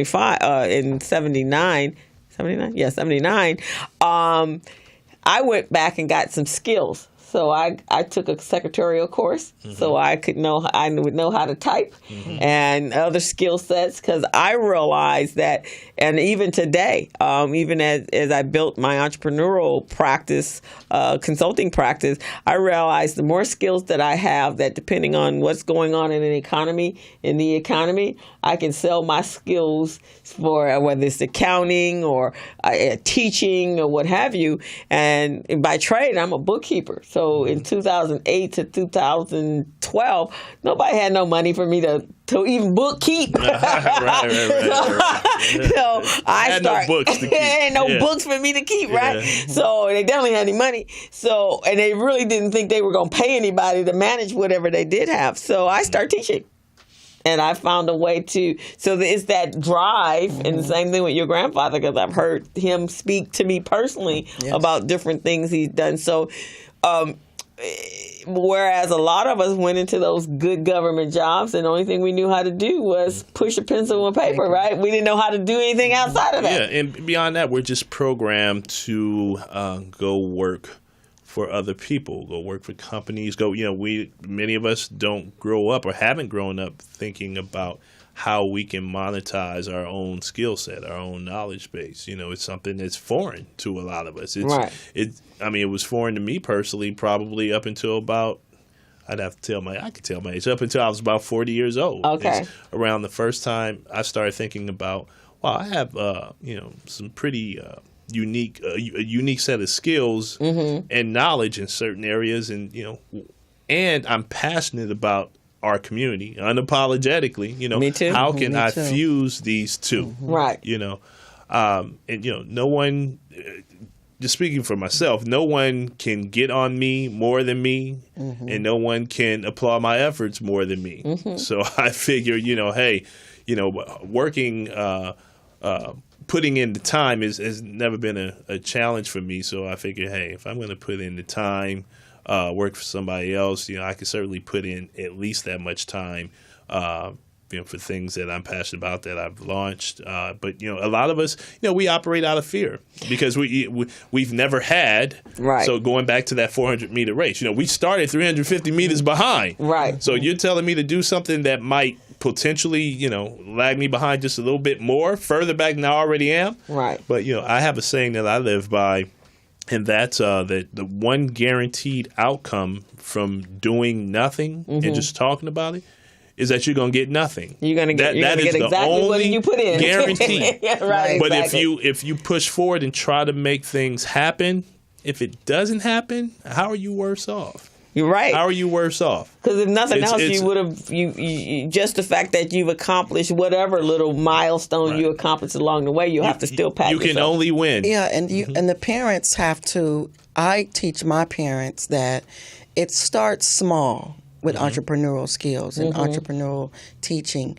You see on the news these children opening up lemonade stands on the corner. It doesn't have to be a lemonade stand. It could be a lemonade stand. It could be a car wash. It could be just cutting the lawn. You have to go back to cutting lawns. My son has a lemonade stand every summer. I want you to come. It don't have to be every summer. It could be every Saturday. Yeah. It could be, lawns, picking up the newspaper out of the yards, raking the yards. That's entrepreneurial right there. It is. And it could start at the age 5, 6 years old to when they get older now in their middle school and high school, they've gotten down the basics. Right, exactly. And then once they get older, it's kind of like secondhand nature to them. And then they teach their friends, and then they teach their friends. So that's how the entrepreneur has to start. And the parents, if they want to get into something entrepreneurial, it can start with what I was saying earlier about the credit cards and the car notes and the house notes. Pay that credit card debt off. Why are you holding on to $2,000 when you just bought a purse over here for $2,000? You don't need that purse right now. You know what I mean? You want that purse. You don't need that purse. So take that $2,000 and pay that credit card off, and now you're debt free from that. Right. You could start with the funds of that. Right, and it gives you some freedom. It gives you some freedom. Right, exactly. Financial freedom. Especially what I call bad debt. Credit cards, bad debt. Some debt you can leverage, like mortgage debt. Yeah, that's a different deal. Yeah. Right, but stuff like that. And I'm glad you said that, Gerae, because every summer I do in a collaboration, and I'm big on partnership and collaboration. I may have 4 or 5 different gigs of businesses, but I do it in partnership with other people because I think it creates a bigger impact on what you're trying to achieve. So every summer we do a business camp for young children, for young kids. It's called the Nifty Biz Camp, and I do it with the Urban League and Nifty. And this year we're being sponsored by American Airlines. So the class is 40 is actually 96 hours. The kids come in and the age is 14. This year is 14, but we've actually had kids as young as 9, and they're there. It starts July 10th and it's going to go on to the 21st. So in the past, the kids, we bring them there and we teach them everything about being entrepreneurs, and they create a business within that 11 days, and then at the end of that they pitch that business, and then there's a monetary winning. They win last year was 500, 300, and 200, and so they win, and then they go to the next level, which is the national camp, and then they can win more money. But at the time, they actually have a workable business. So last year, our kids that won, they were 10, 13, and 16. So the 16-year-old created a digital magazine for plus-size young girls to help enhance self-esteem issues. And she felt suicidal, so she felt this would be a great platform. So we got her partnered up with Forever 21. They're working on something for her. So she was the first prize winner. And the second place, she was 13. And her app was for young girls who have a large size foot. They could find their shoe in anywhere. So this is in her app, the plug-in where you can find the right size shoe for your age and for you being a young girl and whatever. And then the last one was 10, and her app was to find a master braider to braid your hair. Wow. Now, these are young children, That's 10 years good. old. And the youngest child in our class was 9. Mm-hmm. And so we've been doing that for the last 10 years. Mm-hmm. Now, this year, we're changing the concept a little bit. And what it's going to be is American Airlines is going to give us a pain. And then the kids are going to have to create a business that solves that pain. They're going to give us the solution for that. And then we'll help them build out the business. And they do a business plan, and that's written. And then from there, they have to then utilize that and put that in a pitch, and of a 13-page pitch, and then they pitch it before judges. How many young people are in the program? 26 kids. 26. Have they already been selected?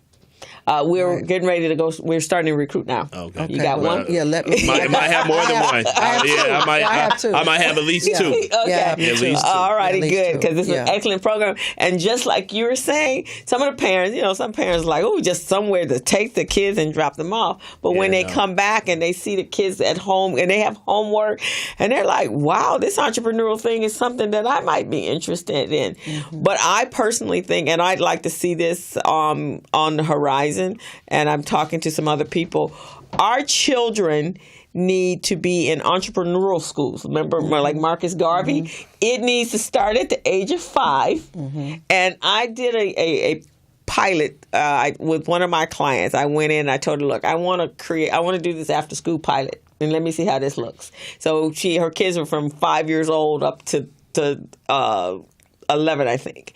And the 5-year-olds, and what I did was I read a story about a lemonade stand, and then I had them answer questions. And then I said, every time you give me a right answer for the question, I'll give you a Junior Tycoon buck.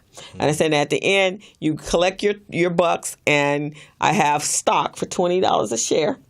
And you guys can buy stock into this new lemonade stand, the company that we're creating. The 5-year-olds, there were 5 of them. They said, if we we can put our monies together and we can put our $5 together and we can buy stock. And that's what they did. And I didn't do this. They did this. And then they were like, 5-year-olds? 5-year-olds. She goes, and you be the CEO, because I explained to them. And you be the treasurer, and you be this. And they worked it out amongst themselves because they couldn't compete with the older kids who was raising their hand. They're like, okay, well, that ain't going to work for us. Right. So we're going to put our monies together. And we're going to still buy our stock. That's outstanding. So now we do that for 5-year-olds, and then they go to an academy, and they learn the academics because they're applying it to business. Right. And they enjoy it. And they enjoy it. Yeah, at home I talk all the time about the practical application of what we learn in school. I'm in my mid-40s now, and I still think back to all the stuff I learned in school that I haven't used in years. Completely useless, So, ultimately, I think it's on families to make sure our kids are educated in a way that, they'll be prepared for life as adults and being competitive. Schools have they're a vital part of that, clearly, but ultimately, families, we have to own that. I guess, we can't necessarily rely on schools to educate our kids in the way that not the way, no. Yeah, we know they need to be. Yeah. That's probably another show, too. Right. In fact, I had a friend that he's down in the Orange County area, down in Dana Point, and excellent school systems, right? Mm-hmm. And his daughter, his daughter's in high school this year, and I said, oh, what? Because they had talked about a theatrical school, but they would have to come up here, and that didn't seem to work. Mm-hmm. So I said, oh, well, you got good schools down in the Orange County area. And he says, no, I had to put my child in homeschool this year for high school. He says, because it got dangerous, because she's one of the only minority children. Mm-hmm. So he said, we're homeschooling her because I wasn't thrilled with what was going on the campus, and it was being condoned. So we even got some other elements that's thrown in now when you take them and put them in great schools. Now you got some other characteristic things. And if not condoned, just no action to intervene. Right, exactly. So we even have to do that. So that requires us. But, there's a little girl, and I don't know if you guys heard, she was 10. She used her grandmother's recipe for lemonade, and she just got a contract with Whole Foods for $2 million. No. Really? That's outstanding. That's beyond outstanding. Right. We're both like, huh? No, she's not even about that. I told you about that lemonade. Right. It starts small. I think she's either 7.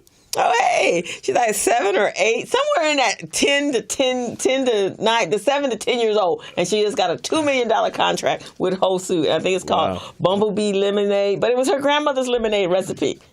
See? Never know. Grandma.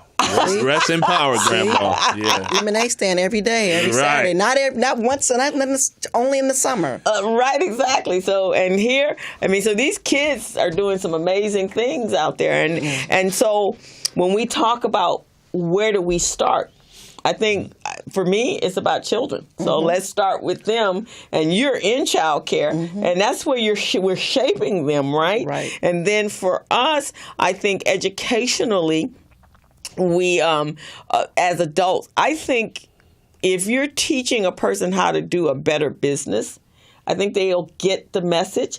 I know with my coaching, and Gilbert just came in, and we're going to stop for a break for a minute so he can get in wherever he went to. But I know that if I don't do anything with the business owners that I coach, is I use that time to expand their mind to be, I think I read somewhere on your bio, no box. Yeah, so, no box thinking. Not outside the box, no box. No box. So I'll come up with, had you thought about, let me just throw this out to you, because it's a talent of mine. You tell me what your business is, and then I take it and I process it. And I go, if I were doing that business, I would do X, Y, and Z and all this sort of stuff. And then when I suggest that to them, they're like, I never thought about doing it, because they thought, they're linear. Most people are linear. And if you don't have that entrepreneurial DNA thing going on, you don't know how to think of your grandfather to be construction and have, like I say, had a 3rd grade education. He had to work through some stuff in order to get to where, and he had to use other people. Yeah. Yeah, but the thing, use other people to help him to build that block. Right, exactly. To get to that bank. Right, exactly. So, and I think that what you asked of her was, her grandfather also had a skill. Remember back in the day when we had the Urban League had the training center for mechanics, because those are and plumbing and all that kind of stuff. Those are businesses. Yeah, I will say, with the younger generation, we talked earlier about maybe not having the same drive sometimes. But I will say, in defense of the younger generation, I do think many of them are what I would call either outside the box or no box thinkers. Oh, yeah, they are. They dare to think about things that, we haven't dared to think about. Because the internet gives them a freedom that we didn't have, right. So they don't have to be limited in us off. And in that way, I think they're ahead of the game. Now, activating that might be, a challenge, but they have vision that we didn't have. Yeah, they have vision, and I think that also with our millennials, even though they're great, highly educated, but again, helping them direct that into an entrepreneurial space, so that they can utilize that in order to take that to another level. Because just the other day, the guy Ball with the 400. Can I speak on that about 30 seconds? Yeah, but before you do that, I want to bring up my co-host, because he's in the shop. So we're going to take a quick break so he can get some headphones on and find him a spot to sit in. And we'll be right back. Hello, meet Larry. Larry is a general contractor. Larry is very good at his craft, but Larry has a very tough time managing his paperwork because he is busy taking care of his clients' needs. Larry just cannot find his important business documents when needed. Larry is also being passed over for bid opportunities from prime contractors because he is perceived as not ready. He doesn't know where his business license, certifications, insurance, and other key corporate documents are located most of the time. Lucy owns an auto body and collision repair shop and has been using a business management and procurement assistance program called Small Biz Pro to keep her business organized, business ready, contract ready, and bank loan ready. Small Biz Pro is a 3-in-1 cloud-based business management, procurement, and market research assistance system designed to help businesses become business ready, contract ready, and bank loan ready. It also provides back-office operation solutions for small businesses. Lucy is able to stay ahead of her competitors because she uses Small Biz Pro to manage her business daily. Lucy just clicks on Small Biz Pro from her tablet, mobile phone, laptop, or any internet-accessible device for data retrieval, and she's got it. Lucy introduces Larry to Small Biz Pro, and now Larry is more organized and can now find all of his documents and new bid opportunities in seconds. Larry now saves $120 in labor costs for each missing or misplaced document. Just simply go to your web browser and log into smallbizpro.net and register today for a limited 30-day free trial offer. Services start as low as $1 per day. Let's put the competition out of business. Small Biz Pro. If you stay ready, you don't need to get ready. Register now at smallbizpro.net and begin saving money. Email info@smallbizpro.net or call 626-533-1186.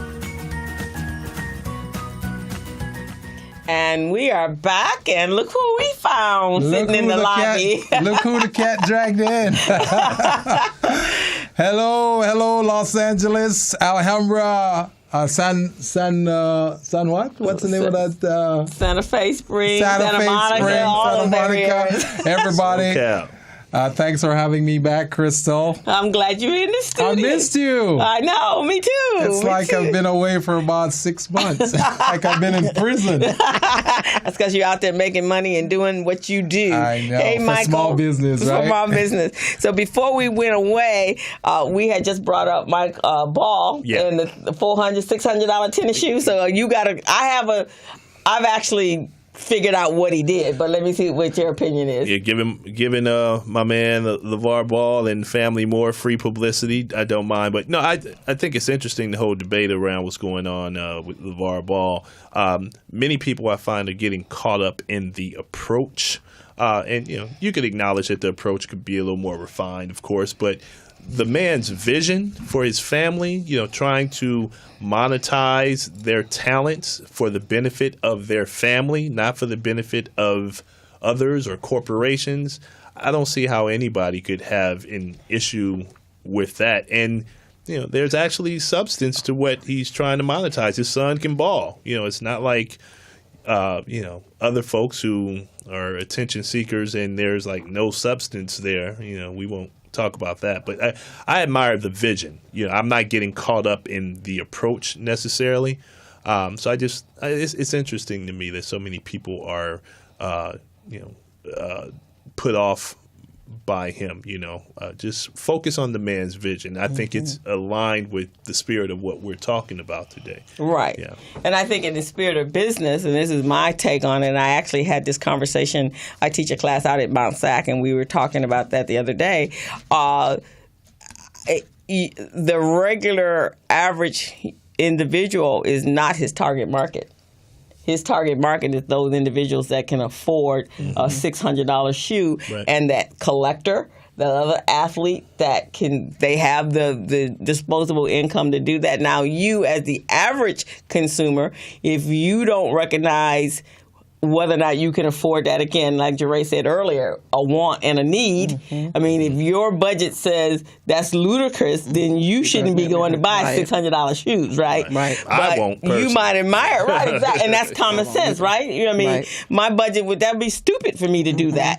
But if I'm a baller and I'm making millions and millions of dollars, what's $600 in tennis shoes, especially when I have a wall or a room that's all that I'm doing. I'm collecting them. So I think when I've had that conversation, and when I said that, they're like, oh, I said he just knew who his target market was. Yeah, he knows his target demographic. And, playing with house money. I mean, the family's going to be paid regardless. This kid's about to get drafted top 5. He's going to make money anyway. And if he balls, he's going to make money. So it's a matter of how much money you're going to make.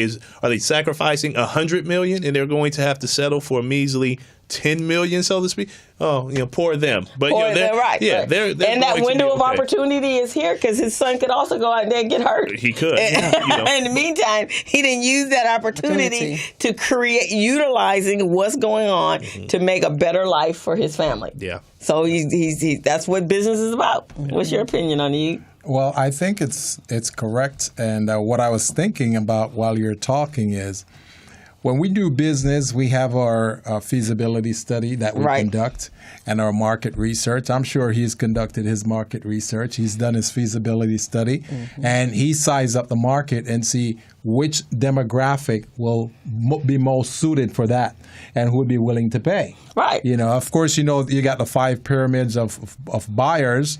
You got the 3%ers, the 7%ers, the 15%ers, 25 and 50%er. 3%ers, they're not going to be able to afford that because they want stuff today and they want to pay a small amount. Right. 7%ers, they'll pay a little more than the 3%ers. Then you got the 15. So he's looking at the 25 and the 50%ers. Right. And that's really what that is. So. And everybody should, and I find this a lot and I'm sure you've even found that when people are wanting to contribute or you wanted them to contribute. So a lot of people kind of think about, instead of letting the people determine what they can spend and what kind of spenders or the percenters they are, you're going like, okay, well, they probably can't afford that. I'm selling to my people, so they can't afford that. People afford what they want to afford. And what they find that they want what they value. They value to them, they'll do that. So from a financial literacy standpoint, if you're that 3%er, that 5%er, that 7%er, that's a bad move for you. But if you're 25 and 50%, that's a perfect move, and that's who he's trying to reach out to anyway. And seizing on an opportunity. Oh yes, because your grandfather seized opportunity. He did. To be successful. And it was not buying $500 shoes. I'll tell you that right now. Exactly. He probably started out even today for the 3%. Yeah, he did. He did. Yeah, right. And then and I'm still. He was probably out there in sandals and stuff. He's barefoot. He's doing what he had to do. I got to make a living first before I go out there and buy. But he's sharp. Whenever I've seen Mr. Garr, boy, he's sharp. His shoes are shine. He got his tie, his suit on. He presents now. Yes. But he's earned the right to do that. Now he's got a legacy, right? And has a legacy, so that's fantastic. There it is. So, Robert, how do people contribute to BCIF? Yeah, so they can go to the website. It's www.bcifund.org.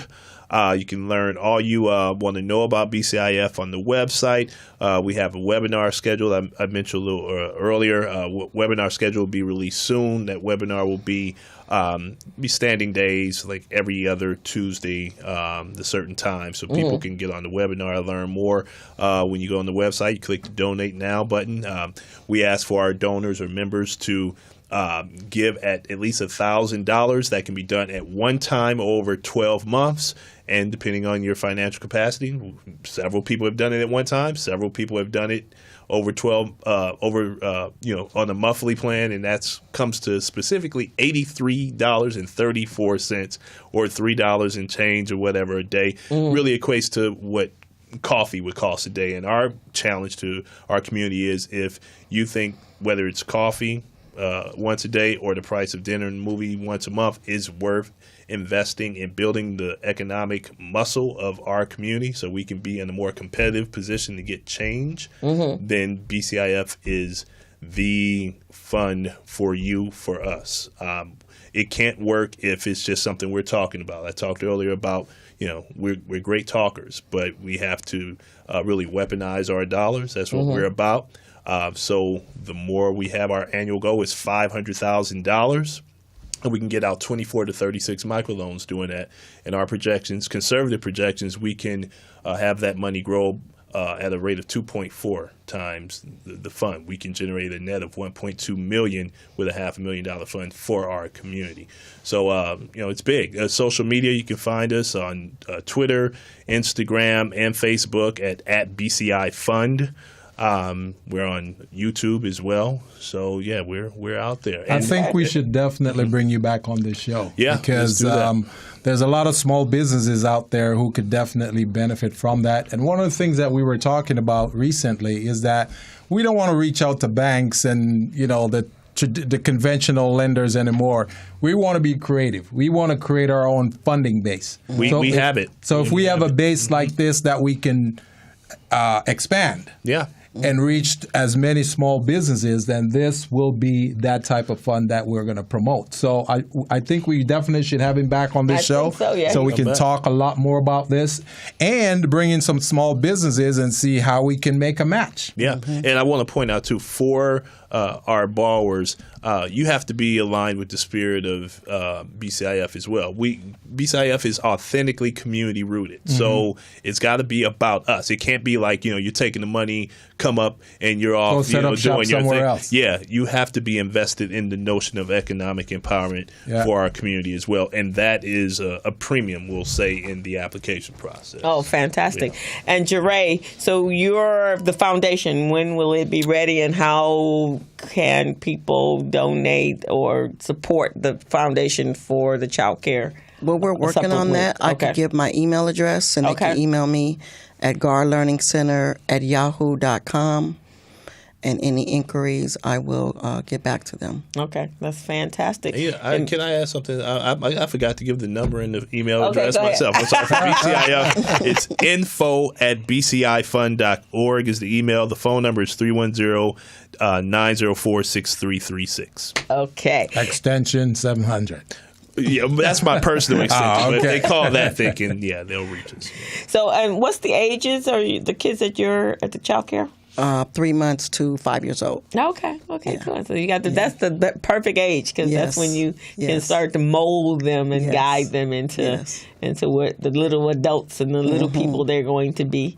Yes. Yeah, fantastic. Let's see. The only thing I have going on, again, the application process for the Biz Camp is open. If you're interested in having an application and for your child to go to the free. I forgot to tell you that. Oh, okay. I didn't know that. Okay. The free Biz Camp, it starts July 10th, and it goes on to July 21st. It's an all-day camp. The kids are there from 8:30 in the morning to 5 o'clock in the evening. Okay. And it's going to be a wonderful experience. I'll need that information. Yeah, so I'll send out. So if you're interested, reach out to me at cmitchell544@gmail.com, and I will send you over an application. And next week, I will have an application up on our website and as well as on our YouTube channel, so you guys can reach out. And the capacity of the class is 26 kids. So excellent. 26 kids. Excellent. Yeah. Well, as you know, I just wrapped up my my 7-class series with the National Latina Business Women Association, and that was an excellent series. We had some good quality entrepreneurs in this class. We had about 24 women entrepreneurs, Latinas. And it was phenomenal. Your sister was part of that as well. She wasn't Latina. She's a black girl. She's a black Tina, right? She's a black Tina. And she was in the class as well, and she was phenomenal. She was one of my better students as well. And I was just so proud of these women. They completed their capability statements, their elevator pitch, mission statement, vision statement, and many of them started and completed their business plan. So I was very, very proud of, and the caliber of work is phenomenal. Some of them at the end of the class gotten their certifications, and some of them have gotten, at least one of them got a contract. Oh, really? Already? With Metro. Oh, wow. So fantastic. I was pretty excited about that, and I've been grooming her for a while, and I was very proud, very proud. So that series is over. So now we're looking to launch another series with the Los Angeles Latino Chamber of Commerce. So we're looking to do that probably around about July or August. Okay, all right. That's going to be a big thing because we have an event coming up at the Biltmore also. Okay. So that's going to be huge. And part of that program is to have you do your financials and your payroll and bookkeeping activities. Okay. All right. And one other quick note before we sign off. As you know, next Thursday I'll be in Vegas. We're doing the Nevada Contractors Association. So we're doing our contract readiness series over there as well. And our guest here, Mr. Lewis, he's talking about his loan fund program. I call it a community fund program. That's essentially what it is. I really would love for us to get it to a level where we can expand this to Vegas. Vegas needs you.